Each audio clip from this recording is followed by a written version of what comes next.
Kebakaran hebat terjadi di rumah Iwayan Sunaryata alias Ringin, salah satu warga Banjardinas Patus, Desa Gunakse, Kecamatan Dawan, Senin 26 Juni pukul 18 WITA. Tidak ada korban jiwa dalam peristiwa ini, namun pemilik rumah mengalami kerugian hingga 150 juta rupiah. Kejadian tersebut berawal saat Niketut Ruci yang merupakan ibu korban Ringin melakukan persembahyangan di sanggah atau merajan rumah. Kemudian setelah sembahyang, dirinya melihat kepulan asap keluar dari dalam rumah. Saksi pun langsung menghubungi petugas damkar dan meminta bantuan warga sekitar untuk melakukan pemadaman dengan air seadanya.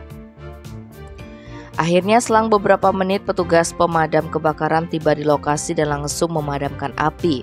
Pihak keluarga korban tidak melaporkan kejadian tersebut ke pihak kepolisian dan menerima kejadian ini sebagai musibah. Kebakaran terjadi diduga disebabkan karena adanya konsleting listrik, mengingat api cukup besar di atas dari bagian bawah rumah. Tim Bali Express melaporkan.